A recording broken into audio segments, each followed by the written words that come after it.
আসসালামু আলাইকুম। আজকে থেকে আমাদের মুরগির ৩ দিনের ডিম একত্র করে ইনকিউবেটরে বসিয়ে দেব ইনশাআল্লাহ। আমরা সপ্তাহে ২ দিন ডিমগুলো ইনকিউবেটরে সেটিং দিয়ে থাকি, শনিবার এবং মঙ্গলবার। ডিমগুলো ফুটে ২১ দিন পর পর বাচ্চা বের হবে রবিবার এবং বুধবার।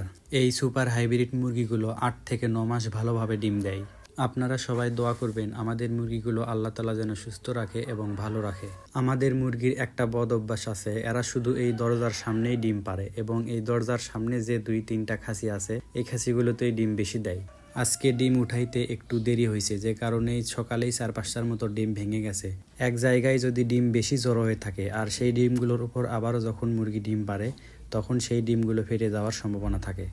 মুরগি ডিম পাড়া শুরুর দিকে কিছু ডিম তুলনামূলক অনেক বড় হয়ে থাকে, সেই ডিমগুলোর ভিতরে ২টি করে কুসুম থাকে, যে কারণেই এই ডিমের বাচ্চা ফোটে না। এই যে আমার হাতে দেখেন, এই ডিমগুলোর ভিতরেই ২টি করে কুসুম আছে। আজকে সকালবেলা দেখলাম ডিম পাড়া খাসির মধ্যে একটা মুরগি মরে আছে, কিন্তু কি আর করার, সবই আল্লাহ তাআলার ইচ্ছা। এই মুরগিটি ডিম পাড়তে গিয়ে ভিতরে ডিম ভেঙে মারা গেছে।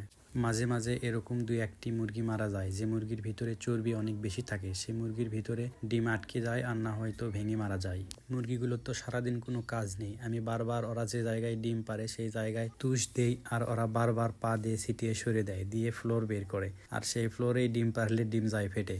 তো যাই হোক, সবাই ভালো থাকবেন আর আমাদের জন্য দোয়া করবেন। আসসালামু আলাইকুম আ রহমতুল্লাহ।